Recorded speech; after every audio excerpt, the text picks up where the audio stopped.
all of these games are soloable. Soloable.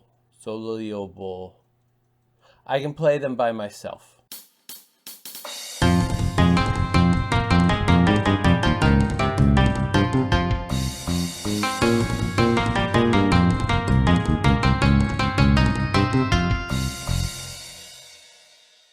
Hello and welcome to Assorted Meeples. I'm your host, Phillip, and today I'm talking about a problem that I kind of have.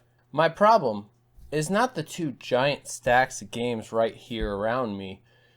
It's the fact that these games I can play by myself, but I don't. The first reason that I have a bunch of solo games that I have never played is because I have a hard time separating board games that I have, or playing board games, I should say, with a social activity. And that sounds a little weird, but I'm always, even growing up, all the way from little playing Uno and Rummy and games like that with my whole family around the table at night after holidays, to junior high school when we were playing Risk, Axis and Allies, Battle Masters we played a few times. And then I did a stint where I didn't really play any. But all the experience that I've had has always been with a group. And so to go to it where I'm playing by myself is different and kind of intimidating because you're the only one keeping the game on the track, and it's so I'm having a hard time getting rid of the board games are for social settings mentality. I don't have that history of doing it, so it's one of those things where I'm just having a hard time, just hard getting over that mentality. Second reason is what I already briefly alluded to, the rules.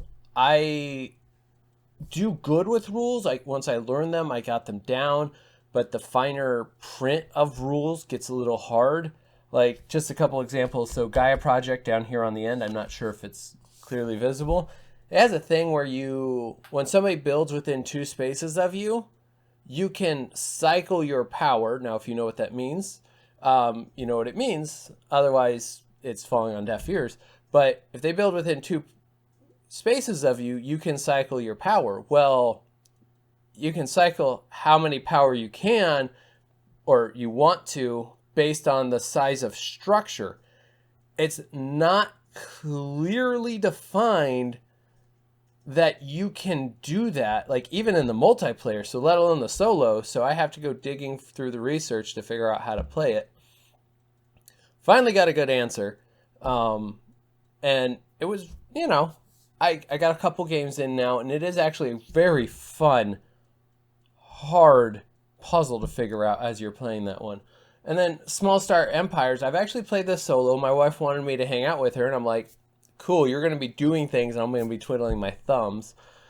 And she was just cooking or something, and she wanted me close by, so I'm like, well, heck, I'll break out that game and try it solo, because I knew it had a solo campaign. And the way the AI works is it starts at a point, and then it points in a direction, and you just go until you find the best possible solution it can. It ignores your rule or your placement, so it will just go through your placement. Well, later in the book it says, well, when the AI can't move, then the game's instantly over. And my brain went to, well, he's blocked by me, so... And again, the rule, and they went through and did some rules about okay, if your first check fails, then you go to a second check, a third check. Well, if all these fail, then the game's over because he can't move. Very good system.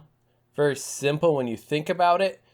But when you get in the middle of a game and you're going and you just hit the rhythm, it got a little wait a minute. And some of these, how to say it, the rules change slightly in that you're no longer just trying to beat your opponent and outwit your opponent.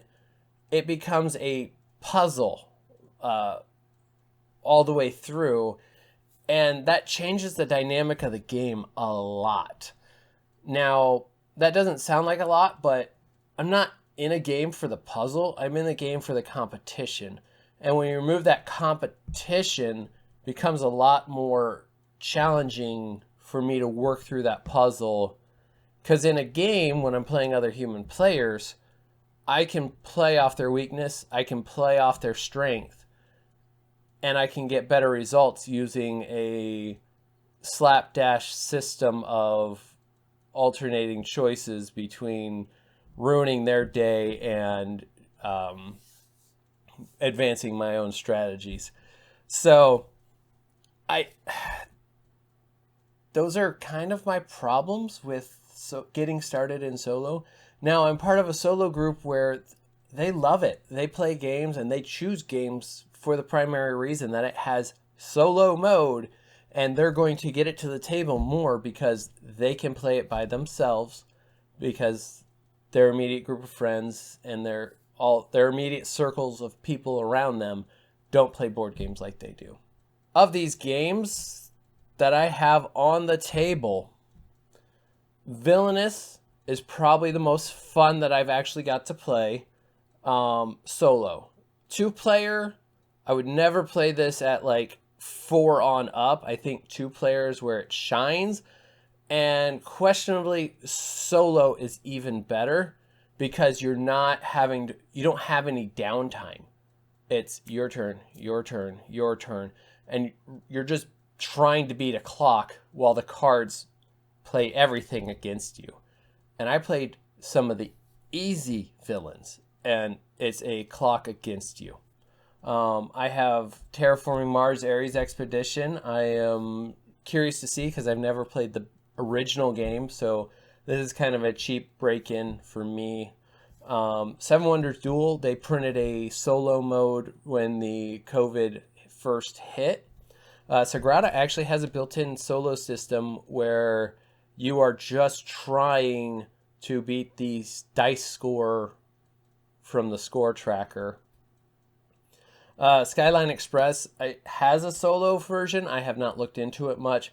Dodo's Riding Dinos, the solo system is really solid, and it will wreck you. Gaia Project, amazing solo mode, built by the Automa Project. Mission Catastrophe has a co-op solo mode that I actually need to get this game to the table because it excites me in premise. Stardew Valley, very simple because it's cooperative. You just pull everything back, and it's set up to scale. So the more players you have, the harder it gets, but the more actions you have as a group. Marvel United is the same. You're just playing with multiple heroes, and I think you shuffle them into one solid deck, and then you just use actions as you have heroes. Magic Maze is the same thing where you have the pieces that you're trying to move the guys around before time runs out.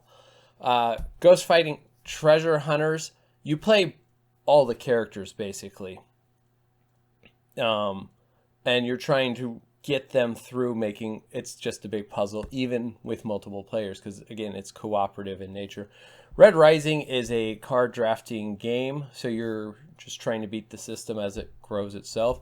And Undaunted, this is North Africa. I have all that's released right now, but I heard they're releasing Stalingrad, and War for Britain is coming out as well, and that looked like that was with planes. So I am insanely curious.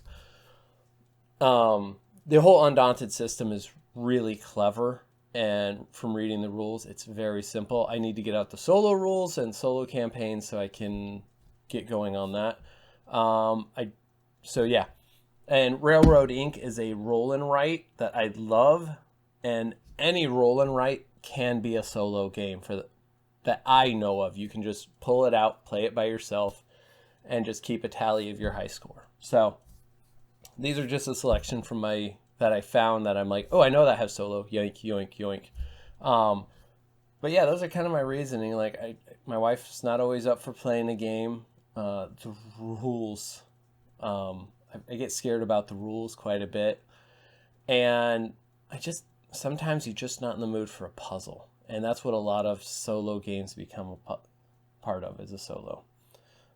So thank you guys for watching. If you're not already, there's a link for our Patreon down below. Come join our Discord server. We have one of the most non-toxic communities I've ever been a part of online there, where we discuss everything that interests us Meeples, which is board games, retro video games, farming sim games, and RPGs. Our website of Assorted Meeples is always putting out new articles on all the things we're interested in, which again is those. So Shane's our writer, and he is amazing. Go check it out. We will see you guys next time. Shane's going to take us out of here. All right. Bye.